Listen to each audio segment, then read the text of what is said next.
আসসালামু আলাইকুম, ফাতেমাস কিচেনে আপনাদের স্বাগতম। আজকে তৈরি করে দেখাবো আরাবিয়ান ফেমাস ওয়ার্ল্ড একটি কুনাফা রেসিপি। আশা করি আমার আজকের রেসিপি আপনাদের ভালো লাগবে। যদি ভালো লাগে প্লিজ একটি লাইক দিবেন। এখানে আমি এই জন্যই প্রথমে নিয়েছি একটি হাঁড়িতে 1 কাপ চিনি, দিয়ে দিব 2 কাপ পানি। পানিটা দিয়ে আমি ভালোভাবে নেড়ে চেড়ে একটি বলক আসা পর্যন্ত অপেক্ষা করব। এই তো দেখতে পাচ্ছেন বলক এসেছে। আমি 1 চা চামচ লেবুর রস দিয়েছি, এতে করে চিনির সিরাপটা জমাট বেঁধে যাবে না এবং সুন্দর একটি ফ্লেভার আসবে। এরপরে চিনি সিরাপটা নামিয়ে নিয়ে এখানে আমি নিয়েছি 1 প্যাকেট কুনাফা। এটা বড় সাইজের একটি প্যাকেট। এটা বাংলাদেশে একদমই অ্যাভেলেবেল না, যেহেতু আমরা সৌদি আরবে আছি, এখানে অ্যাভেলেবেল পাওয়া যায়। তো এই কুনাফাটা ঈদের সময় আরাবিয়ানদের জনপ্রিয় ডেজার্ট। এটা না হলে যেন ঈদ জমিয়ে ওঠে না। এখন আমি কুনাফাটা বের করে নিচ্ছি। এটা আমি ডিপ ফ্রিজ থেকে নামিয়ে 1 ঘন্টা রুম টেম্পারেচারে রেখে ঠান্ডা করে নিয়েছি। এরপরে আমি একটি নাইফের সাহায্যে কেটে এখানে অর্ধেকটা নিয়ে নিব। আপনারা চাইলে এটা লাচ্চা সেমাই দিয়ে করে নিতে পারেন। লাচ্চা সেমাইয়ের একটি কুনাফা আমার চ্যানেলে দেওয়া আছে, আপনারা চাইলে দেখে নিতে পারেন। ভিডিও লিংক ডেসক্রিপশন বক্সে দেয়া থাকবে। এই তো দেখতে পাচ্ছেন কুনাফাটাকে আমি কিভাবে হাত দিয়ে ছাড়িয়ে নিচ্ছি। এগুলো যেহেতু জমাট বেঁধে থাকে, তো ঠান্ডা হওয়ার পরে এটি সহজেই জমাটটা ছেড়ে দেয়। তো আমি খুব ভালোভাবে ছাড়িয়ে এখন আমি একটি বড় প্লেটে নিয়ে নিয়েছি। এখন আমি দিয়ে দিচ্ছি এখানে 1/2 কাপ ঘি। ঘিটাকে আমি একটু গরম করে ঠান্ডা করে নিয়েছি। এখন আমি কুনাফার সাথে খুব ভালোভাবে মিশিয়ে নিচ্ছি, দেখতে পাচ্ছেন। এখন যেই মোল্টে আমি কুনাফাটা তৈরি করব সেই মোল্টে দিয়ে দিচ্ছি 1 টেবিল চামচ ঘি। ঘিটাকে আমি খুব ভালোভাবে মাখিয়ে নিব।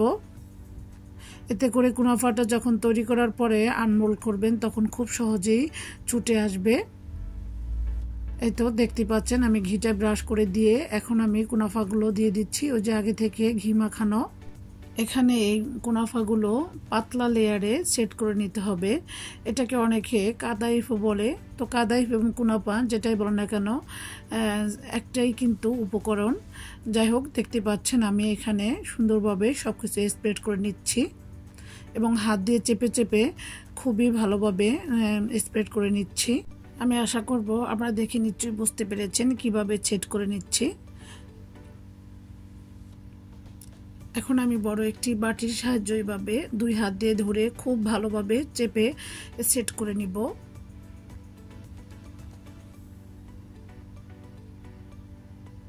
এই তো দেখতে পাচ্ছেন আমি কিভাবে সেট করে নিয়েছি। এই তো আমার সেট করা হয়ে গিয়েছে কাদাইপগুলো। এখন আমি এটা এক সাইডে রেখে এখন আমি কুনাফার ভিতরের ক্রিমটা তৈরি করে নিব। এর জন্য নিয়েছি এখানে 1 কেজি দুধ, দিয়ে দিচ্ছি 3 টেবিল চামচ কনডেন্স মিল্ক। এটা আমার হোমমেড তৈরি করা, নর্মাল ফ্রিজে সংরক্ষণ করা ছিল, তাই এভাবে জমাট হয়ে গিয়েছে। এখন আমি দিয়ে দিব এখানে 4 টেবিল চামচ ফুল ক্রিম গুঁড়া দুধ, দিয়ে দিচ্ছি 4 টেবিল চামচ কর্নফ্লাওয়ার। এখানে 1 কেজি দুধের জন্য 4 টেবিল চামচ কর্নফ্লাওয়ার পারফেক্ট। এখন আমি সবকিছু খুব ভালোভাবে নেড়ে চেড়ে মিক্স করে নিচ্ছি। দেখতে পাচ্ছেন চুলার জাল কিন্তু আমি এখনো ধরিয়ে দেইনি। দুধ ঠান্ডা অবস্থায় কর্নফ্লাওয়ারটা খুব ভালোভাবে মিক্স করে নিতে হয়, তা না হলে দলা ফেঁকে যেতে পারে। তো এখন আমি অনবরত নেড়ে ছেড়ে 4 থেকে 5 মিনিট এই মিশ্রণটাকে জাল করে ঘন করে নিয়েছি, দেখতে পেয়েছেন। এখন আমি দিয়ে দিচ্ছি একটি ভারী ক্রিম। এখানে আপনারা ভারী ক্রিমের পরিবর্তে দুধের ছানাও ব্যবহার করতে পারবেন, তবে দুধের ছানাটা অবশ্যই ব্লেন্ড করে মিক্স করে নিতে হবে। এই তো দেখতে পাচ্ছেন চুলার জাল একদম বন্ধ করে দিয়ে আমি ক্রিমটাকে খুব ভালোভাবে নেড়েচেড়ে মিক্স করে নিয়েছি এবং গরম গরম থাকতে এই ক্রিমটা ওই যে আগে থেকে স্প্রেড করে রাখা কাদাইফ বা কুনাফার মধ্যে ঢেলে দিচ্ছি, দেখতে পাচ্ছেন। এখন আমি স্প্যাচুলার সাহায্যে একটু ভালোভাবে স্প্রেড করে নিচ্ছি। এখানে ক্রিমের পরিমাণটা একটু বেশি দিলেই খেতে এই কাদাইফ বা কুনাফাটা অসাধারণ হয়, তো আমি বেশি করেই দিয়ে দিয়েছি।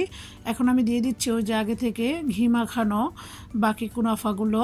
আমি এই কুনাফার ভিতরে কোনো রকমের ফুড কালার ব্যবহার করিনি, দেখতে পেয়েছেন। আপনারা চাইলে দেখার সৌন্দর্যের জন্য ফুড কালার ব্যবহার করতে পারেন। তো আমি সবসময় আমার বাসার সবাইকে স্বাস্থ্যসম্মত খাবারটাই পরিবেশন করতে পছন্দ করি, তাই আমি কালারফুল দেখানোর জন্য কখনোই ফুড কালার ব্যবহার করি না। এই তো সব কিছু আমি খুব ভালোভাবে স্প্রেড করে নিয়ে একটি ফয়েল পেপার দিয়ে মুড়িয়ে একটি হাঁড়ির মধ্যে একটি স্ট্যান্ড বসিয়ে দিয়ে আমি ফয়েল পেপার মোড়ানো কুনাফার বাটিটাকে দিয়ে ঢাকনা দিয়ে ঢেকে 20 থেকে 25 মিনিট চুলার আঁচ মিডিয়ামে রেখে ব্রেক করে নিয়েছি। সেম কেক যেভাবে ব্রেক করে সেইভাবেই ব্রেক করতে হবে। এরপরে আমি নর্মাল টেম্পারেচারে 10 মিনিট রেখে নর্মাল ফ্রিজে 1 ঘন্টা রেখে সম্পূর্ণ ঠান্ডা করে নিয়েছি। এখন আমি আনমোল্ড করে নিচ্ছি, দেখতে পাচ্ছেন। এখন আমি দিয়ে দিচ্ছি ওই যে আগে থেকে তৈরি করে রাখা চিনির সিরাপটা। তো আপনারা চাইলে এটা গরম গরম অবস্থায়ও আনমোল্ড করে নিতে পারেন। তো আমার কাছে ঠান্ডা ঠান্ডা যে কোনো ডেজার্ট খেতে ভালো লাগে, তাই আমি 1 ঘন্টা ফ্রিজে রেখে সম্পূর্ণ ঠান্ডা করে এখন আমি দিয়ে দিচ্ছি ওই যে আগে থেকে রেডি করে রাখা চিনির সিরাপটা। এখন আমি এখানে দিয়ে দিচ্ছি কিছু পেস্তা বাদামগুলো আমি ব্লেন্ড করে গুঁড়ো করে নিয়েছি। এটা দেখার সৌন্দর্যের জন্য পরিবেশন করছি, এটা টোটালি অপশনাল। এখন আমি একটি নাইফের সাহায্যে কুনাফাটাকে কেটে আপনাদেরকে পরিবেশন করে দেখাচ্ছি। তো আমি এই ফার্স্ট টাইম এই কাদাইফ বা কুনাফা তৈরি করেছি।